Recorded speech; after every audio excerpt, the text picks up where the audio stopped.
Au nom du Père et du Fils et du Saint-Esprit, ainsi soit-il. Aujourd'hui, je vais aborder un sujet qui n'a rien d'amusant, et qui est une annonce de jours qui ne vont pas être parmi les plus beaux et les plus brillants de notre histoire, qui va demander une grande abnégation, un grand sacrifice. Je veux dire que nous sommes entrés dans une époque, nous avons été dépossédés, pourrait-on dire, de la royauté, de cette royauté d'un roi qui était le père de son peuple, qui vivait selon des lois saintes, selon les lois de l'Église, constituait son peuple autour de cette figure de ce père, qui était le roi de France, qui était d'une certaine manière comme le fils aîné de l'Église, le fils de l'Église. Saint Louis, fils de l'Église, mais Louis XVI aussi, fils de l'Église. On disait aussi quelquefois fils aîné de l'Église, non pas en parlant de notre Seigneur Jésus-Christ, qui est le fils aîné du Père, qui est le frère d'une multitude, le fils aîné d'une multitude. Mais on appelait le roi de France le fils aîné de l'Église, en ce sens que la France, le royaume de France, dont le premier roi des Francs a été baptisé en 496, le royaume de France était la fille aînée de l'Église, qui vivait selon les lois saintes, les commandements saints de Dieu, bien sûr, dans les limites humaines, dans les limites de ce qu'est notre humanité, qu'on soit roi, qu'on soit grand seigneur, qu'on soit un soldat renommé, qu'on soit un saint, on a toujours les limites humaines, mais ces limites humaines, secondées, encore secondé est un terme peut-être malvenu, par cette grâce de Dieu sur laquelle rien n'est possible. Par cette grâce de Dieu, tout est possible. Les plus grandes œuvres, les plus belles œuvres, et de tenir dans un sens de la justice, avec ce discernement des choses justes et vraies, des choses saintes, permettait d'avoir une justice véritable, et sans haine. Il y a toujours eu des partisans de la haine, toujours eu des rebelles injustifiés. Il y a toujours eu des résistants aussi. Lorsqu'il y a eu les différentes occupations du royaume de France, il y a toujours eu des résistants. Il y avait une série où on voyait Thierry Lafronde. Il y a Robin des Bois, Thierry Lafronde, des gens qui se lèvent et qui se lèvent en résistance face à un occupant illégitime, à un occupant injuste, de façon à ce que cette justice, si elle n'est plus organisée selon les lois de l'État, puisse encore être vécue, puisse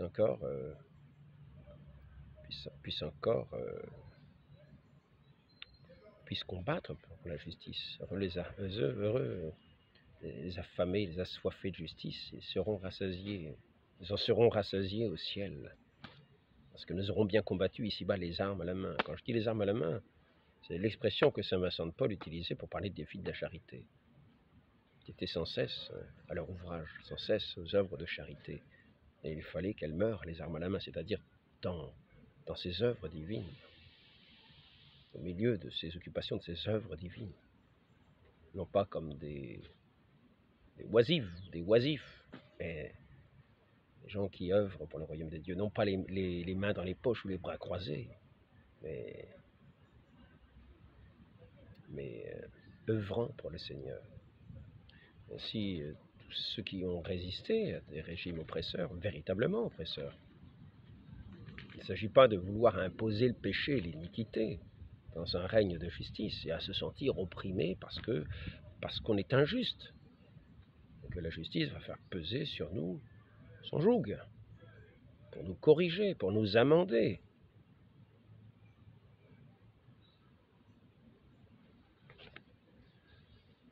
Ainsi, celui qui veut dérober, attaquer des caravanes, attaquer des banques, etc., va se trouver opprimé. Qu'est-ce que c'est que ces policiers qui viennent nous empêcher de faire nous larcins, d'aller assassiner, d'aller prendre ce qui ne nous appartient pas? Et oui, ceux qui sont dans l'œuvre d'iniquité vont trouver aussi une oppression. Ils vont trouver qu'il y a une oppression, que c'est un régime oppressif. Ils vont dire ce sont des fachos. Oui. Nous sommes pour la liberté d'attaquer les banques, tous ces richissimes, tous ces banquiers qui ont les sous des gens. On va leur prendre les sous, ce sera à nous. Ah, ça sera juste. Donc il faut faire bien attention. Aujourd'hui, le fait marquant, je vais aller au centre, le peuple de France est attaqué dans ce qu'il y a de vital lui-même, pour son existence, dans son existence. Et ce que je dis n'est pas une invention.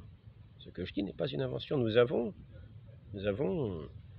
une force, de la même façon que avant la Révolution française, il y avait une force, mais qui n'était pas si grande que celle d'aujourd'hui, et qui pourtant a réussi à mettre le chaos dans toute l'Europe, à abattre indignement les personnes les plus saintes, à les assassiner, à les tuer, sous couleur de justice, avec les formes, la guillotine, des centaines des milliers de gens qui assistaient à ces exécutions.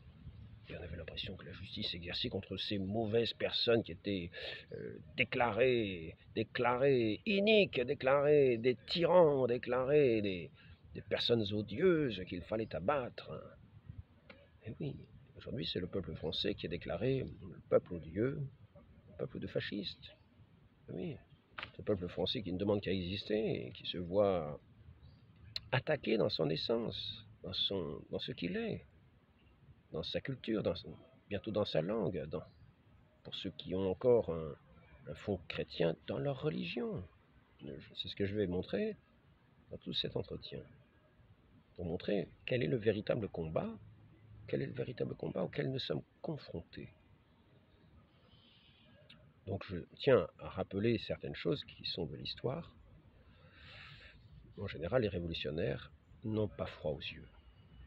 Et pour eux, les vies humaines ne comptent pas beaucoup. Ils ont leurs idéologies qui sont leur prétexte à la haine, car c'est la haine qui les anime. Ils veulent abattre.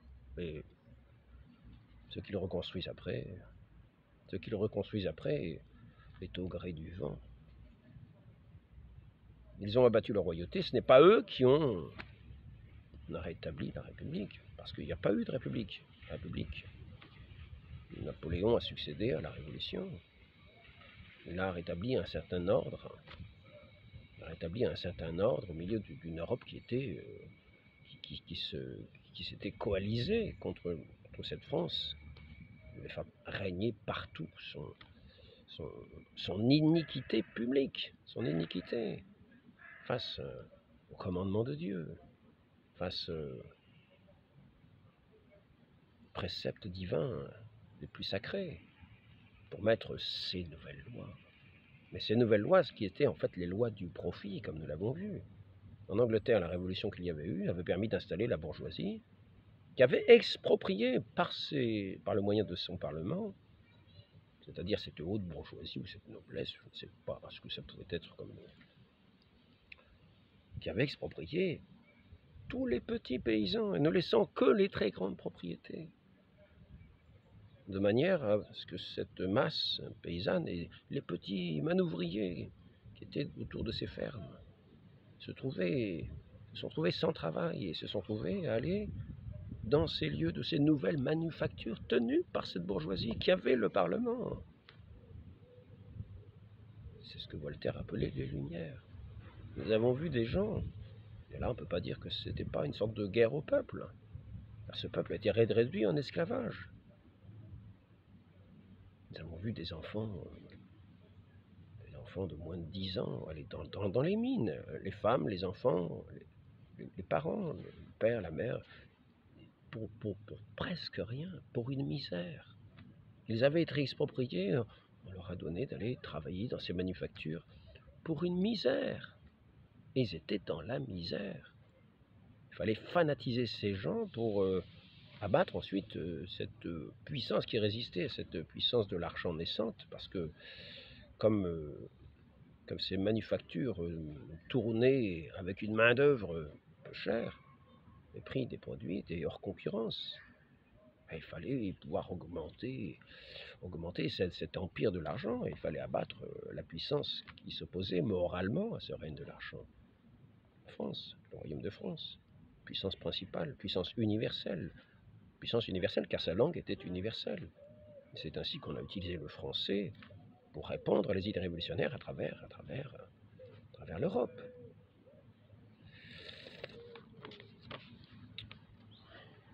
Ces déclarations des droits de l'homme qui, dans leur forme, en 2 tables, ressemblaient étrangement aux commandements de Dieu, non pas pour rappeler les commandements de Dieu, mais pour se superposer, pour effacer les commandements de Dieu et se mettre à la place, l'homme à la place de Dieu, dans cette nouvelle cité. L'homme, au gré de ses aléas, au gré de ses dirigeants, qui disaient « le peuple est souverain », mais le peuple était représenté par eux, et en fait le peuple agissait selon les caprices de ses dirigeants. Et aujourd'hui, nous en sommes à des idéologies que nous avons vues n'ont aucun fondement. Nous avons vu hier ce qu'il en était de Marx, mais sur quoi il fondait, sur quoi il s'appuyait. Ici, par exemple, l'ouvrage de Darwin est très important, il me sert à fonder par les sciences naturelles la lutte des classes dans l'histoire. La lutte des classes dans l'histoire. Donc, à expliquer à la fois la lutte des classes par le passé, mais aussi à la préparer pour l'avenir. Maintenant, je voudrais en arriver à ce qui nous concerne plus particulièrement. Je commencerai par une phrase d'une de ces intellectuels de ce camp contre la France et contre le peuple français, et je dis bien contre le peuple français, car elle le dit explicitement. Elle s'appelle Houriya, c'est presque le nom d'une vierge. Pour les musulmans, les houris, ce sont les vierges, que les martyrs qui auront tué pas mal d'incrédules, d'impies, pourront aller non seulement contempler, mais je ne sais pas ce qu'ils feront, en tout cas, ils verront des houris, ces vierges promises au paradis de l'islam. Houris, Bouteldjihad. Alors, c'est Bouteldja. Moi, je rajouterais presque djihad. Bouteldjihad, car c'est vraiment une guerre. Sauf qu'elle n'est pas sainte. Une guerre inique. Une guerre inique, qu'ils pensent être sainte, comme tous les révolutionnaires. Ainsi, voici ce qu'elle dit. Les petits blancs n'en ont plus pour longtemps. Intéressant de voir quelle perspective. Ces gens qui viennent d'un autre pays, quand ils arrivent en France, quelle est leur intention? Les petits blancs n'en ont plus pour longtemps. Et tout cela au nom d'un antiracisme qui va servir de fond à toute cette guerre contre ces racistes, que sont bien sûr les Blancs, qui sont comme une forteresse du racisme. Et tout Blanc, bien sûr, est raciste, c'est-à-dire qu'il n'est plus le roi qui est à la vindicte du peuple, qui va passer la guillotine. Ce n'est plus la noblesse, ce ne sont plus les prêtres, ce ne sont plus les religieuses qui vont passer à la guillotine en disant que ce sont des personnes abominables, des fanatiques qu'il faut abattre pour qu'enfin puisse vivre de cette liberté. La liberté ou la mort. Ceux qui ne veulent pas, ceux qui ne sont pas du camp de la liberté, on va les tuer. C'est ce que veut dire cette devise, je vous le répète, la liberté ou la mort. Voici les révolutionnaires. Donc dans ce sens de la révolution, n'oublions pas que Lénine disait que périssent 98% des Russes pourvu que la révolution triomphe. Voilà où sont prêts à aller tous ces grands esprits révolutionnaires. Et Pol Pot était aussi dans cette lutte des classes, dans cette lutte, n'était pas la lutte des races, mais il faut la lutte. Le principal, c'est ça. Il faut conflictualiser tout. Il faut tout conflictualiser de façon à battre l'ennemi et à régner à sa place dans une hégémonie politique totale. Et c'est le but, c'est l'objectif. Je répète cette phrase de cette dame. Les petits blancs n'en ont pas pour longtemps. Bon, peuple de France, peuple français qui avait accueilli volontiers un bon nombre d'étrangers qui venaient aimablement. Un certain nombre sont venus aimablement. Sachez qu'il y en a d'autres qui ne sont pas venus aimablement, mais qui sont venus avec ces intentions.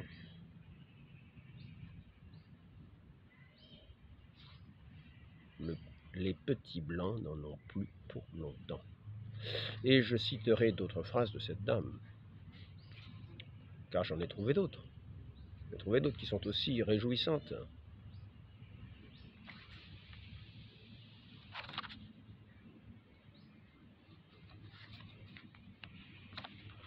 Encore faut-il les retrouver. Je passerai plutôt, pour continuer ce que je dis, à Mélenchon.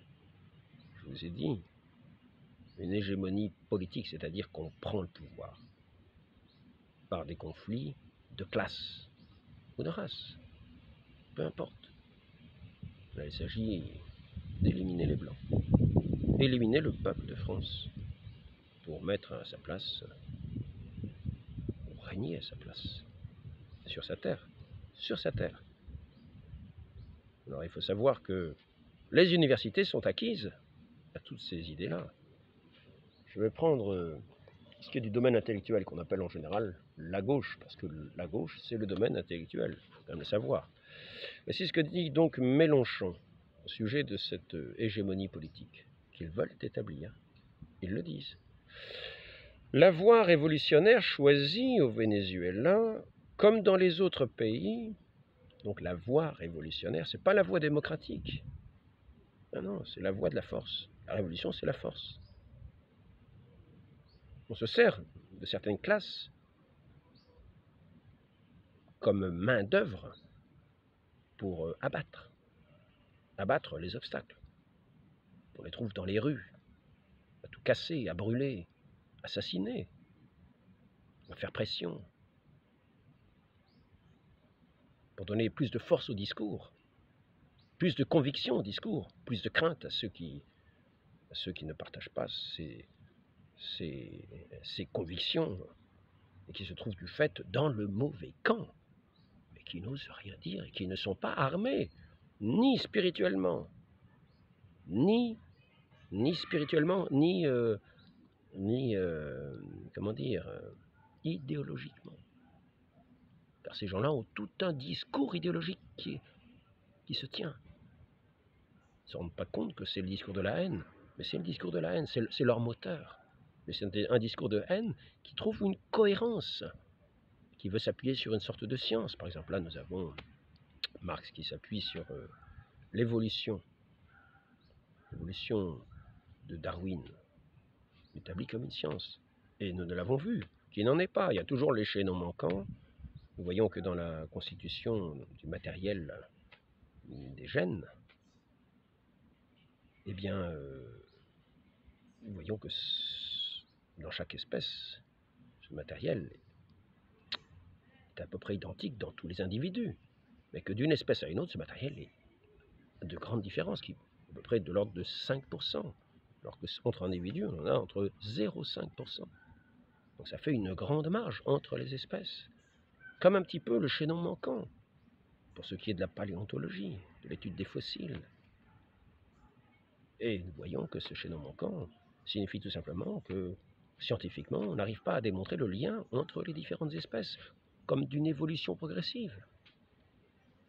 Donc ce n'est pas une science. Il n'y a rien de démontré. Comme les strates que je rappelais hier, je ne veux pas tout revenir. Mais peu importe, le sens idéologique s'alimente de choses vraies ou fausses, qui veulent être établies sur la science, vraies ou fausses. Par exemple, en ce moment, on nous parle de réchauffement climatique. On parle de réchauffement climatique. Nous sommes au mois de juillet.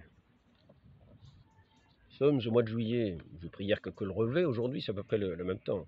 Moscou, 21 degrés, c'était là l'après-midi. Moscou, 21 degrés. Nous sommes le 23. J'ai pris ces mesures le 22. À Rennes, 21 degrés. Vannes, 19, 18, 17 degrés à peu près. Rome, 33. Marseille, 31. Pékin, 29 degrés. Israël, 32 degrés. Argentine, 15 degrés. Pôle Nord, 24 degrés, parce que c'est l'hémisphère nord, et que nous sommes en été dans l'hémisphère nord. Pôle Sud, moins 39. Sahara algérien, 29 degrés. Imaginez, je pensais qu'il faisait bien plus chaud. Afrique du Sud, 19 degrés. New York, 28 degrés. Nous sommes en été. Si vous regardez l'ensemble de ces températures, vous ne trouverez pas qu'il y a un réchauffement climatique extraordinaire. Mais cependant, vous regardez autour de vous, mais on va vous arriver à convaincre qu'il y a un réchauffement climatique. Il y a un réchauffement climatique. Et donc ça fait partie de la tyrannie révolutionnaire qui va devoir s'imposer. Sous prétexte de science. C'est une nécessité. Le réchauffement climatique, c'est une chose acquise et qui est très urgente. Il faut vraiment travailler pour, et tous ceux qui ne sont pas pour sont vraiment la lie du peuple qu'il faut abattre. La lutte des classes. On divise pour régner. C'est ce combat qu'on veut mener. Donc on met un coin de division dans le peuple, c'est une façon de l'écraser. On va amener les masses, la masse révolutionnaire qui va aller dans la rue, brûler, saccager, parce que c'est le réchauffement climatique et qu'il y en a qui résistent. Vous avez en ce moment les réserves d'eau que font certains paysans. Voilà. Là, c'est la grande animation. Vous avez des cortèges de plusieurs milliers de gens, de dizaines de milliers de gens, qui viennent de France, qui viennent d'Europe, qui viennent du monde entier, et qui ravagent, qui vont casser des petites supérettes ou les abîmer, qui vont dans des serres où on se sert à cultiver. Les paysans mènent une vie difficile. Cela fait à peu près 50 ou 60 ans que l'État cherche à les faire disparaître, pour en faire une agriculture industrielle. Donc on a toujours favorisé l'héritage des grands paysans, des grands propriétaires, comme en Angleterre. Et de façon à faire disparaître les plus petits, mais ils tiennent encore. Nous en étions, il devait y avoir, je ne sais plus en quelle année, dans les années 50 peut-être, 2 500 000 exploitations, quelque chose de ce genre. Aujourd'hui, nous en sommes à peu près à 450 000 exploitations. Donc on travaille à les faire disparaître. Ils ont des conditions, ils travaillent tous les jours, il faut qu'ils soient auprès de leurs bêtes, pour ceux qui ont des élevages. Tous les jours. Alors on accuse bien sûr que leurs bêtes polluent. Hein, ce sont les vaches qui polluent, ce ne sont pas les usines, ce ne sont pas, non, ce sont pas les voitures, ce ne sont pas les gens qui mettent le chauffage, ce ne sont pas les ordinateurs, non, ce sont les vaches qui pètent, qui polluent. Donc il va falloir mettre une taxe sur les vaches pour accroître la pression sur les paysans. C'est cette classe qu'il faut faire disparaître, cette classe archaïque qu'il faut faire disparaître. Et cette classe qui est pourtant l'âme de la France, qui a toujours été l'âme de la France. Il faut abattre la France. Les petits blancs n'en ont pas pour longtemps. Et donc tout va être bon pour abattre. Et toutes ces colonnes, presque comme des colonnes infernales, on va les voir comme des sauterelles arriver dans des villes, jusque dans les campagnes. Et quelquefois, ils ont leur petit lopin de terre. Je pense que souvent, ils sont rémunérés au RSA, parce qu'ils doivent avoir un petit travail. Si ce sont des écologistes, peut-être ils ont un petit lopin de terre, et puis ils en vivent à moitié, puis l'autre moitié, c'est un subside de l'État. Les paysans de génération se sont transmis ces terres à exploiter. Et c'est souvent un travail très pénible et difficile. Ils ne prennent pas beaucoup de vacances. Jusqu'à récemment, ils ne prenaient quasiment jamais de vacances. Et là, nous avons ces bandes armées de leurs gourdins, armées de leurs accordéons pour danser, pour s'amuser, puis pour ravager les cercles, comme on le voit en témoignages, pour incendier des champs, pour casser le matériel.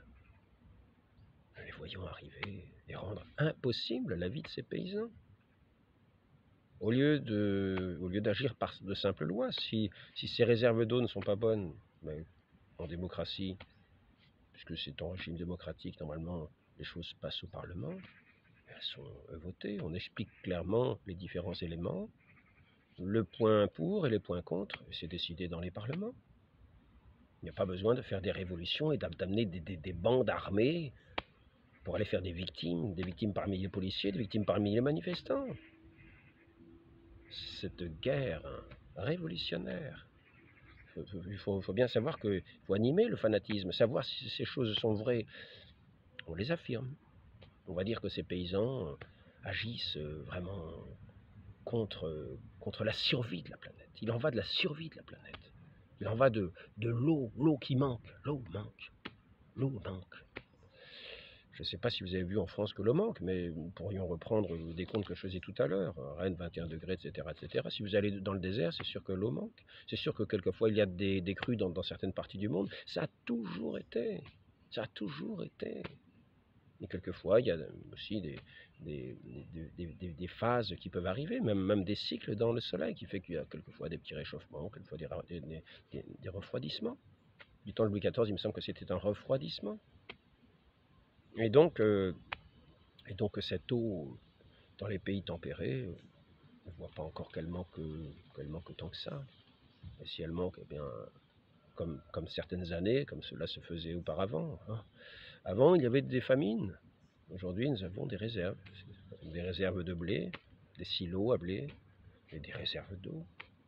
Des réserves d'eau. Parce que ces paysans qui ont ces cultures, vu qu'ils sont devenus peu nombreux, le fait de nourrir, j'ai lu dans un des commentaires de ceux qui soutenaient ces manifestants que la paysannerie nourrit quand même en France 65% des habitants, et qu'une bonne partie est exportée. Donc leur travail n'est pas vain, ne travaillent pas à rien faire. Ce sont des gens qui travaillent à la subsistance du pays. Et maintenant, on voudrait le faire disparaître alors qu'ils vivent dans des normes, quelquefois plus ou moins respectées, plus ou moins tenues. Ben, c'est à l'État de s'en occuper. C'est pas à des bandes armées d'aller régler les comptes aux uns et aux autres. À moins de décider que nous ne sommes plus en démocratie et que nous devons entrer en guerre les uns contre les autres. À ce moment-là, il faudra que la population s'arme des deux côtés. Mais si nous sommes en démocratie, laissons faire le droit, laissons faire les forces de l'ordre. Les forces de décision qui sont prises dans ces parlements démocratiques. Mais ce n'est pas le biais qui est pris par tous ces mouvements intellectuels qui s'appuient plutôt sur cette lutte des classes. La lutte, c'est-à-dire la guerre. La guerre pour établir l'hégémonie. Et maintenant, je vous lis le texte. Le texte de M. Mélenchon. La voie révolutionnaire choisie au Venezuela, comme dans les autres pays, est une voie qui nous parle. Parce que nous faisons la même chose. C'est un cas concret de révolution. La révolution, ce n'est pas un sujet. C'est un sujet concret. C'est une stratégie qu'il faut mener. Comme nous-mêmes, nous en avons une en France. Nous entendons que ce révolutionnaire, parce que nous ne figurons pas qu'il s'agit de quelqu'un d'autre, la voie révolutionnaire, c'est donc quelqu'un qui parle de révolution, c'est donc un révolutionnaire, et qui agit à la manière révolutionnaire, non pas démocratique. Les choses se passent à l'Assemblée, mais se passe surtout en dehors de l'Assemblée. Dans ces mouvements, dans ces classes que l'on utilise les unes contre les autres, dans ces divisions que l'on va créer, appuyées sur des sciences plus ou moins justes, plus ou moins vraies, et souvent fausses. Donc, la révolution n'est pas un sujet, c'est un sujet concret, c'est une stratégie qu'il faut mener, comme nous-mêmes, nous en avons une en France. La conquête de l'hégémonie politique a un préalable. Il faut tout conflictualiser. Il faut tout conflictualiser. Voici ce que dit M. Mélenchon. Toute chose doit devenir objet de conflit. Ah, il y a des blancs, c'est un sujet de conflit. Ah, il y a des étrangers, c'est un sujet de conflit. Il faut raciser. Il faut faire une guerre. Les petits blancs n'en ont plus pour longtemps. Il faut opposer. Il faut amener la haine pour faire la révolution. Car la haine, c'est la lutte. La lutte des classes, la lutte des races, la lutte des sectes, des sectaires. C'est la révolution. Donc, avec une orientation politique, un projet politique. Hein. La révolution, c'est pas un sujet, c'est un sujet concret, c'est une stratégie. Entendons bien les mots. Nous sommes en guerre. Il y a une stratégie qu'il faut mener comme nous-mêmes nous en avons une en France. Sachant que la révolution est à l'œuvre, c'est-à-dire la guerre, c'est-à-dire la lutte, la guerre est en place en France, et nous le voyons depuis quelque temps, ce n'est pas une illusion. La conquête de l'hégémonie politique impréalable. Il faut tout conflictualiser. Tout, insiste-t-il, tout, il répète, tout. Il faut tout conflictualiser, tout, dit-il. Si vous laissez passer, les choses passent. Si vous laissez passer, les choses passent avec la grammaire et la syntaxe. Ah, votre révolution, elle ne vaut plus rien, c'est raté. Le consentement à l'ordre. Tout doit être interpellé, tout doit être conflictualisé. Dans un premier temps, c'est ça la leçon, c'est ça les leçons. Alors c'est une leçon à bien entendre. Je m'adresse ici à ceux qui ne sont pas ces révolutionnaires et qui vont s'en prendre plein la figure. Préparez-vous, préparez-vous, car nous connaissons les cibles. Nous sommes mis à la vindicte en étant dit racistes, fascistes. Alors que nous entendons cette dame intellectuelle qui dit elle-même « les petits blancs n'en ont pas pour longtemps ». Donc il s'agit bien d'une guerre de race qui n'est pas déclarée par les peuples français qui ne demandent rien, mais par ces révolutionnaires qui ont une stratégie, qui agissent avec violence. N'oublions pas les révolutionnaires. Que périssent 98% des Russes pourvu que la révolution triomphe. N'oublions pas Pol Pot. 30% de la population tuée. Et n'oublions pas non plus sur les Khmers rouges. Les Khmers rouges, Pol Pot, les Khmers rouges, hein, Vietnam. N'oublions pas la Révolution française, 2 millions de morts, Révolution et l'Empire, 2 millions de morts, rien qu'en France. N'oublions pas toutes les personnes persécutées, dans les conditions les plus atroces, les plus ignobles. Ils ont été mis à la vindicte populaire. On s'est servi des classes constituées pour faire des forces de manœuvre pour mener la lutte. Ce qui était quelquefois décidé à l'Assemblée, c'était ces sans-culottes qui le mettaient en application. Mais cette Assemblée n'était pas une assemblée très démocratique. Il régnait souvent le bâton de fer. Par exemple, pour le jugement pour la condamnation à mort de Louis XVI, il y avait la menace de mort pour ceux qui ne donnaient pas la mort. Pour ceux qui ne portaient pas la cocarde tricolore, c'était la menace de mort, de prison ou de mort, si on recommençait à ne pas la porter. Donc, sachons où nous sommes, sachons que la guerre est déclarée. Je vais maintenant continuer à montrer comment cette guerre tourne. Parce qu'on pourrait se dire, oh oui, ben d'accord, c'est bien. Après tout, c'est vrai, on est peut-être des vilains racistes. Il faut voir ce qui se passe à l'étranger. Voyons ce qui se passe à l'étranger. Donc,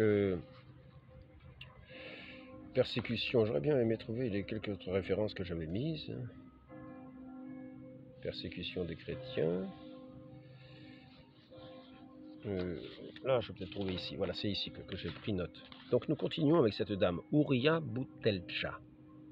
Elle, c'est même mouvance, mais plus racisée peut-être.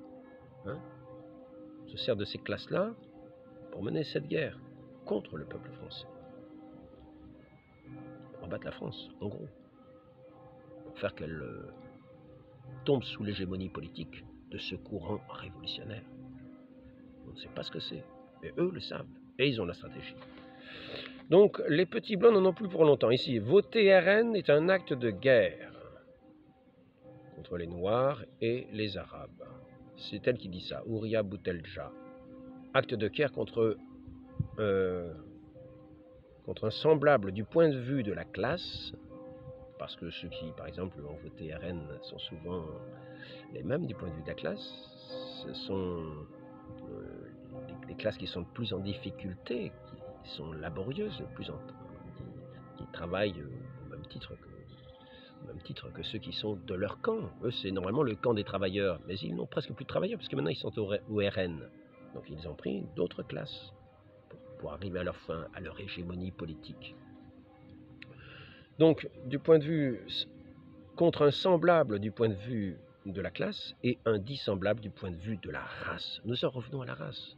Ce discours de race est dans leur bouche, car ça va être là l'objet de cette scission, de cette guerre, de cette division pour régner, pour établir son hégémonie politique. C'est la stratégie. Il faut une stratégie. Souvenons-nous qu'il faut une stratégie pour mettre au banc de la société encore un peu plus tous ceux qui s'opposent à leur plan d'hégémonie. On va dire que ceux qui sont opposés sont forcément l'extrême droite. Ils ne demandent rien, mais ils sont l'extrême droite. Ils veulent simplement continuer à vivre en France, mais s'ils réagissent à ces plans révolutionnaires, on va leur dire que ce sont des fascistes qui sont d'extrême droite. On va les accuser, parce qu'il faut les il faut les faire apparaître comme étant des gens abominables, condamnables, à qui il faudra surtout plus serrer la main. Non, on pourra leur couper la tête, mais pas leur serrer la main. On pourra les assassiner, ça, motus et bouche cousue, mais il ne faudra pas leur... Et tout ce qui sera mis pour les mettre au banc, on le dira. Par exemple, ici nous voyons ces femmes politiques, elles sont assez nombreuses. Je ne sais même pas s'il y a la parité dans les postes de secrétariat, etc. Machin, je ne suis pas sûr qu'il y ait la parité. Donc, elle se plaint de violence, de pillage, de dégradation. Non, c'est ici, voilà, ici.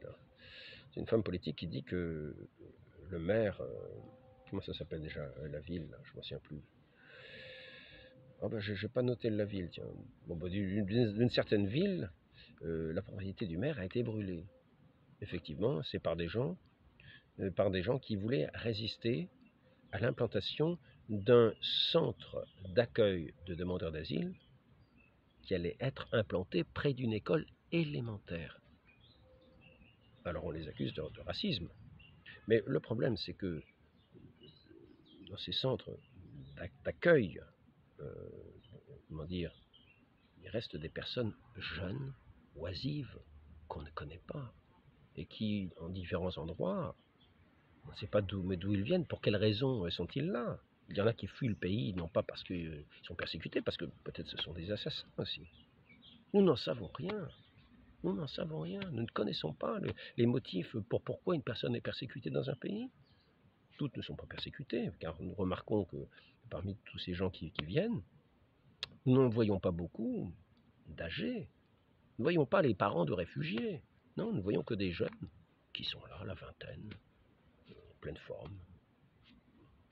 Ils semblent fuir un régime, mais c'est uniquement ces jeunes-là. Il n'y a pas de... C'est pas toutes les familles avec armes et bagages, comme on pourrait dire. Non. Ce sont des drôles de persécutions qui ne touchent que cette catégorie qui a si grande facilité à se déplacer. Donc, en âge, ils arrivent directement en âge, pourrait-on dire, pour se reproduire, pour avoir des enfants.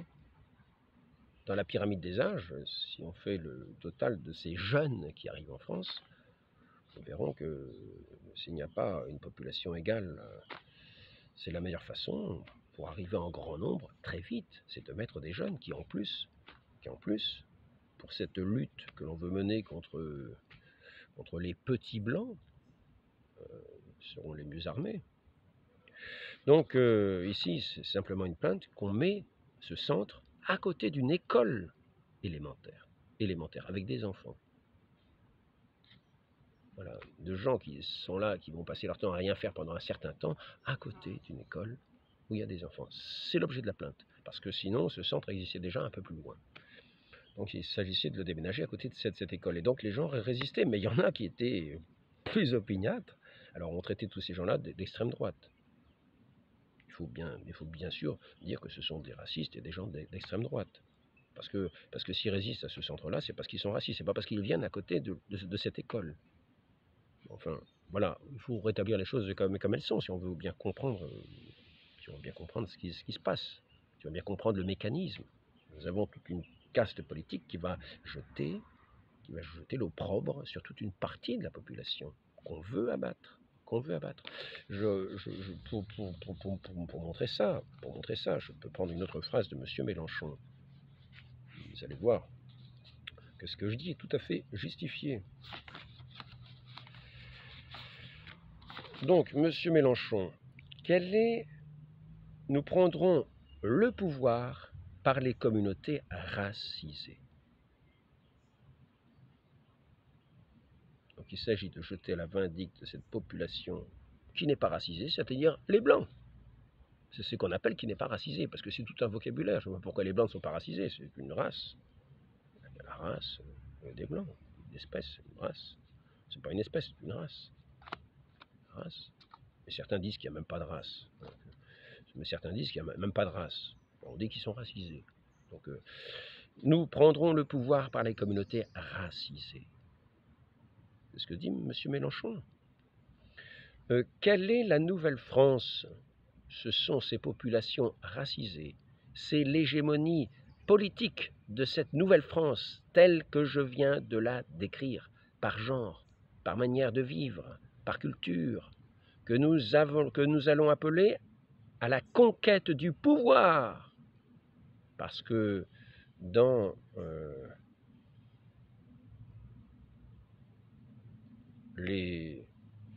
parce que nous en connaissons la date et l'occasion en 2027 pour l'élection présidentielle. Voilà ce que dit M. Mélenchon. Il s'agit bien d'une guerre de race. Comprenons-le, et ce ne sont pas les Français qui en sont coupables, car c'est la stratégie révolutionnaire. Les Français sont simplement mis à la vindicte, au banc des accusés, parce qu'ils ne veulent pas se laisser faire. En France, si vous alliez au Mali avec toute une armée pour abattre le Mali, déjà la présence de quelques soldats français indisposés qui étaient là pour défendre contre les agissements de terroristes, ont indisposé tout un peuple. Là ce sont des centaines de milliers de gens que les gouvernements prévoient d'envoyer, que ces gouvernements à tendance révolutionnaire, que ce soit à l'échelle de l'Europe qui prévoit 4 millions, je crois, par an de population qui viendrait de l'étranger, racisée, pour aller dans toute l'Europe. Et en France, ce serait 500 000 par an. C'est racisé pour aller à la conquête du pouvoir. Bon, prenons-le. Quelle est la Nouvelle-France? Ce sont les populations racisées. C'est l'hégémonie politique de cette Nouvelle-France telle que je viens de la décrire. Par genre, par manière de vivre, par culture, que nous allons appeler à la conquête du pouvoir. Donc on continue avec cette Madame Ouria, puis après ça je vais quand même peut-être arrêter, mais simplement pour montrer aussi une chose au sujet de mettre vraiment le peuple français au banc des accusés. Le peuple français, c'est-à-dire en fait ce peuple qui ne veut pas se laisser faire, qui résiste, que ce soit les paysans, que ce soit que ce soit tous ceux qui subissent les pressions économiques, qui sont obligés de financer tous ces mouvements, tous ces gens qui viennent, ils financent eux-mêmes ceux qui vont être leurs bourreaux, ceux qui sont désignés comme étant leurs bourreaux, qui vont faire la conquête hégémonique. Ce sont les Français eux-mêmes qui vont les financer. C'est ce qui est dit, clairement. Ce sont les populations racisées, c'est l'hégémonie politique de cette nouvelle France, telle que je viens de la décrire, par genre, etc., que nous allons appeler à la conquête du pouvoir. Et donc, Je continue avec Madame Ouria Boutelja. Ah oui, mais on va revenir encore à l'autre. Donc cette personne politique qui condamne ces personnes qui voulaient résister à cette CADA qui était installée près de l'école élémentaire n'ira jamais signaler que à Nantes par exemple, violence, pillage, dégradation, au menu des militants d'extrême gauche qui ont vandalisé l'hôtel de ville de Lyon, ACC Lyon, et la mairie de Lyon du 4e arrondissement pour protester contre l'usage du 49.3.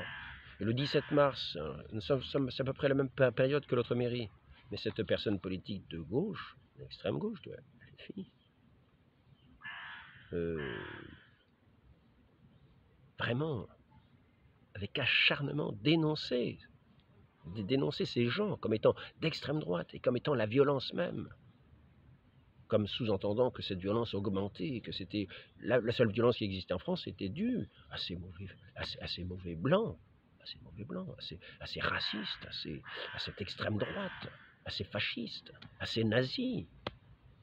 En fait, elle oublie de signaler cela. Et elle oublie aussi de signaler, avant de continuer de signaler ça, je dirais juste une chose, c'est qu'il est marqué ici, de la part du ministère de l'Intérieur, on n'a pas constaté particulièrement une hausse des violences venant de l'extrême droite, mais on a observé une évolution ces dernières années. Oui, les violences politiques structurées par des conflits sont de plus en plus présentes, indique l'orage du ministère à Cosette. Voilà. Ces violences font suite, en majorité, selon le ministère des collectivités territoriales, à l'intervention du maire sur des sujets liés à des troubles ou à l'ordre public, également à l'opposition à des projets locaux d'aménagement de l'urbanisme. Donc il n'y a pas d'augmentation, il est bien dit ici. Hein. On n'a pas constaté particulièrement une hausse des violences venant de l'extrême droite. Maintenant, pour en revenir à ce qui n'est pas dénoncé par cette dame, qui veut jeter l'opprobre sur la population française, 11 millions qui ont voté pour le Front National. Madame Ouria Boutelja déclare être en guerre avec les Noirs et les Arabes. Ce n'est pas le cas. Mais eux sont en guerre. Là, c'est le cas. Nous en avons la démonstration dans ces paroles de ces révolutionnaires qui se déclarent tels. Donc, violence et pillage, dégradation au menu, ici on l'a vu. Le 17 mars, rebelote, en soirée, plusieurs centaines d'entre eux s'en sont pris à leur propre fief, mairie du 4e, jeudi soir et vendredi soir, parce qu'ils, ici c'est marqué, grande tristesse pour notre presqu'île saccagée par des groupes d'extrême gauche.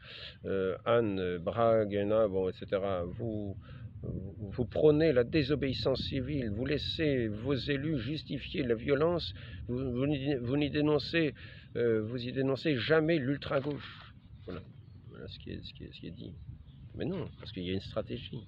Il y a une stratégie, il ne s'agit pas de dénoncer l'ultra-gauche qui est la masse révolutionnaire qui veut arriver à ses objectifs. L'objectif, c'est d'abattre. C'est cette guerre qui est menée. Donc ils ne vont pas se dénoncer eux-mêmes, non. Les mauvais, ce sont les autres. C'est pour ça qu'on les combat. C'est ce que disent les révolutionnaires. Les mauvais, ce sont les autres. C'est pour ça qu'on les combat. Notre stratégie. Hein. Donc, je reprends quelques paroles de Madame Ouria Bouteldjihad. L'homme arabe qui fait son coming out homosexuel, c'est un acte de soumission à la domination blanche. Et il n'est même plus tout à fait un homme. Voilà ce que disent ces intellectuels révolutionnaires qui mènent cette guerre des races, qui sont véritablement racistes, qui mènent cette guerre des races, qui veulent arriver à leur révolution de cette manière inique. L'idéologie, je ne suis pas pour ce coming out, déjà je n'aime pas trop qu'on parle anglais, et deuxièmement, alors ça c'est tiré d'un livre de cette Ouria Boutelja, hein. Le livre, est-ce que j'ai noté la référence, Les Blancs, les Juifs et nous, hein. L'idéologie selon laquelle les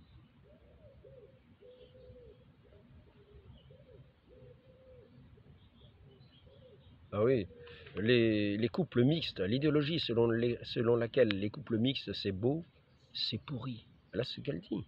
Là, ce que dit cette dame révolutionnaire. Comprenons-le bien. Alors ici, c'est marqué quoi? La blanchitude est une forteresse. Tout blanc est bâtisseur de cette forteresse. C'est une généralisation fondée sur la couleur de peau avec une connotation négative. Ça s'appelle du racisme. Je n'ai jamais pu dire nous en parlant des Blancs. Vous ne le méritez pas. Et voici ce qui est dit au sujet des sionistes. Les sionistes qui ont acheté les terres en Palestine, qui ont même acheté des endroits désertiques, qui les ont cultivés. Et cela a fait venir des populations qui venaient d'Algérie, qui venaient d'Égypte, qui venaient de différents endroits autour de ces terres mises en valeur par les Juifs, que les Juifs avaient eux-mêmes achetées. Et c'est ainsi que ces populations sont venues autour et travailler en lien avec ces Juifs qui s'étaient installés sur ces lieux désertiques et qu'ils ont rendus fructueux. Il faut savoir cela. Maintenant, cette guerre, il faut savoir que cette guerre hégémonique, on peut l'appeler une sorte de guerre de l'islamo-gauchisme. Et voici quel est l'avenir promis à la France si nous ne mettons pas un rôle là. Je vais vous dire maintenant les persécutions qui sont subies à travers le monde par les peuples chrétiens. Donc discrimination en Cisjordanie ou à Bethléem, à majorité musulmane, favorable aux touristes chrétiens, mais non pas aux habitants. Des membres de minorités chrétiennes forcés par le Hamas de collaborer après avoir subi des menaces de viol ou contre leur famille. Et ça, c'est depuis que le Hamas est en Palestine. C'est-à-dire que il y a une sorte de guerre qui est menée contre les chrétiens en Palestine par les Palestiniens. Personne n'en parle, parce qu'ils établissent leur hégémonie. Il n'y a plus que 1,5% de chrétiens en Palestine.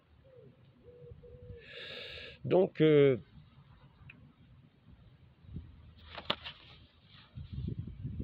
persécutions, toujours en Palestine, les chrétiens de la bande de Gaza sont devenus l'objet de violences répétées depuis la consolidation du Hamas, ou l'installation du Hamas.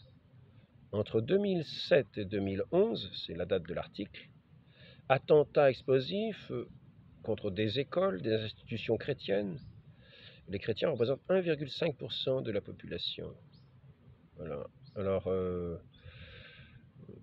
il y a aussi des morts. Question, alors là, j'arrive pas à lire, 2006-2011. Absence, arrestation, crime d'attentat.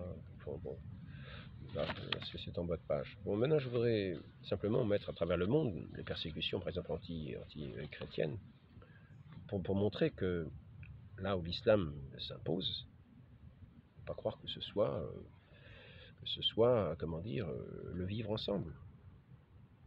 La règle de l'islam, c'est que c'est la dimitude pour ceux qui ne sont pas musulmans. Et ça, la dimitude est vieille comme l'islam. C'est-à-dire qu'on paye pour avoir le droit de vivre, sinon on peut être tué tout simplement. Alors, persécution, ici. En Turquie, après le génocide arménien, l'expulsion des Grecs, la proportion des chrétiens est passée de 35 à 0,2% aujourd'hui. Disparition des chrétiens et des juifs en terre d'islam. Radicalisation, voilà. Par l'immigration, cet islam de plus en plus intolérant s'implante dans les pays qui demeurent de culture judéo-chrétienne. En 2022, 94% des personnes tuées en raison de leur foi chrétienne l'ont été sur le continent africain. Alors, c'est l'index mondial de la persécution des chrétiens. Le nombre de chrétiens tués a augmenté de 88% depuis 2019, passant de 2983 à 5621.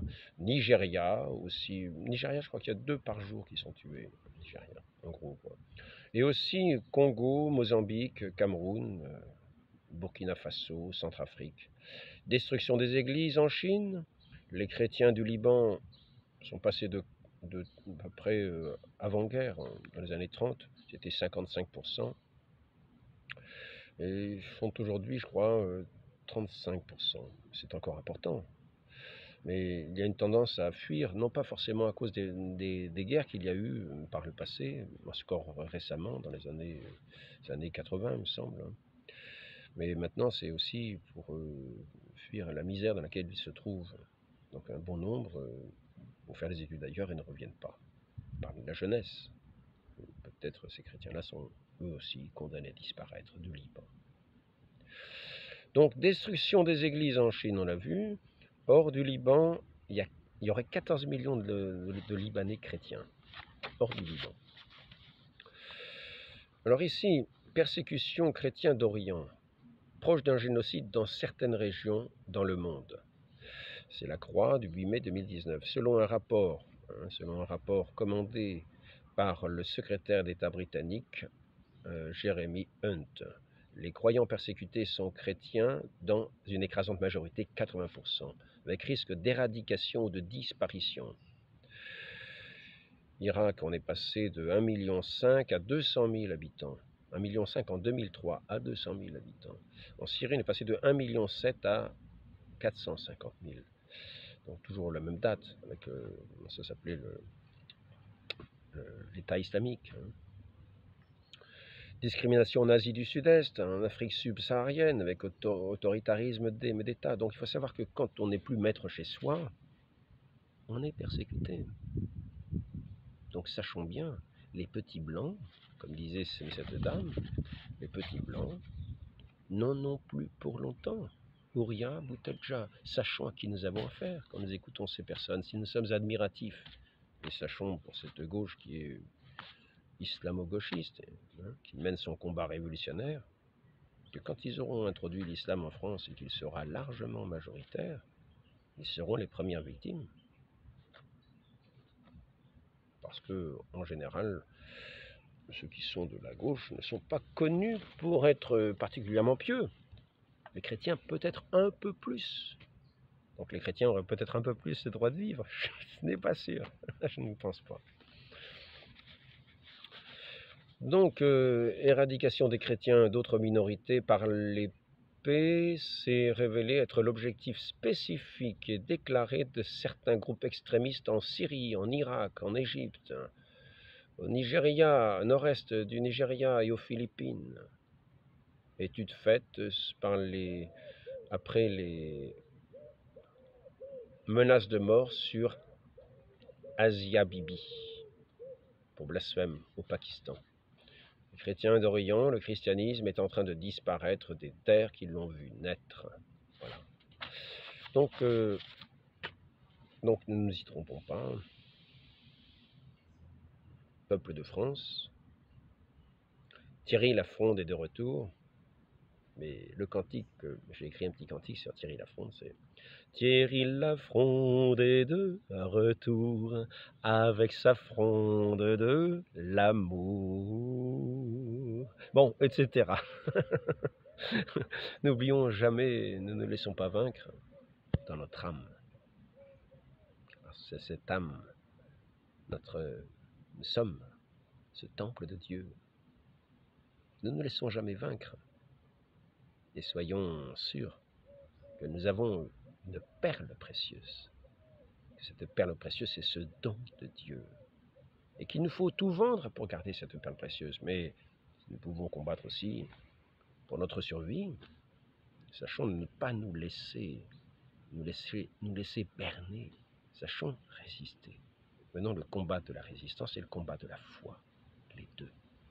Combat de la foi. Résistons à à ce mensonge révolutionnaire, à cette haine révolutionnaire. Et ne sombrons pas dans la haine révolutionnaire. C'est le premier combat que nous avons. Et demandons cette grâce à la très sainte Vierge Marie, dans cette marée noire qui semble devoir tout dévaster. Car ils tiennent tous les postes clés, tiennent les médias, tiennent les opinions. Donc, informons-nous. Ne nous laissons pas non plus avoir par ces discours élémentaires qui s'attaquent en premier à la foi. Discours, quelquefois, qui veulent avoir une forme scientifique, afin d'appuyer davantage, de donner davantage de force à leur discours révolutionnaire. Voilà, Français, Françaises, je vous ai compris. Demandons la grâce de Dieu de mener ce bon combat de la foi véritable. Peut-être il nous faudra avoir nous aussi des stratégies pour résister à cette éradication programmée. N'oublions pas, les petits blancs n'en ont pas pour longtemps. Ouria Boutedjihad. Normalement c'est Boutedjia, mais moi je dis Boutedjihad, sauf que c'est pas une guerre sainte. C'est jamais la guerre sainte. L'islam, ce n'est jamais la guerre sainte. C'est toujours la guerre contre le Christ, vrai Dieu et vrai homme. Donc, tenons fidèles. Tenons fidèles, c'est-à-dire dans l'amour, la fidélité à notre Dieu, à ses commandements, à ses lois, ses préceptes, dans son amour, dans sa connaissance. En premier, cherchons en premier le royaume des cieux. Le reste viendra en surplus. Et si nous sommes fidèles, nous serons assistés de notre Dieu. Notre Dieu tout-puissant, rien à craindre. Mais sachons cependant qu'il y a eu d'autres fidèles dans d'autres nations, que ces nations ont disparu. Donc, résistons pendant qu'il est temps. Menons le bon combat. Demandons cette grâce à la très sainte Vierge Marie. Et utilisons cette arme des chrétiens qui est le chapelet. Le chapelet. Pour méditer tous ces mystères de la vie, de la passion de notre Seigneur, de voir combien d'humiliations il a subi dans sa vie, combien de haine il a subi, combien de combats il a dû tenir pour nous donner cette victoire sur le monde, cette victoire de l'amour, qui nous fera entrer dans son royaume éternel. Ici-bas, la France est un royaume qui n'est pas éternel, mais notre patrie céleste, c'est ce royaume éternel. Donc menons ici-bas le bon combat, dans l'amour véritable, dans la fidélité au Christ, l'amour de sa très sainte mère qui nous l'a donné. Et nous aurons toute grâce pour tenir dans cette grâce divine, dans cet amour de Dieu, qui est le trésor des trésors. Un révolutionnaire cherche le monde et rampe à terre comme le serpent. Nous avons le cœur en Dieu. Notre vie est cachée avec lui, en Dieu, avec le Christ, mort par ce monde inique et ressuscité dans la grâce divine. Soyons toujours, quoi que nous fassions, dans sa présence. Demandons toujours cette grâce à la très sainte Vierge Marie, le canal de toutes les grâces. Ainsi soit-il, au nom du Père et du Fils et du Saint-Esprit, ainsi soit-il. N'ayons pas peur, si nous péchons, si nous chutons, d'aller nous confesser, car nous obtiendrons un surcroît de grâce. Au nom du Père et du Fils et du Saint-Esprit, ainsi soit-il.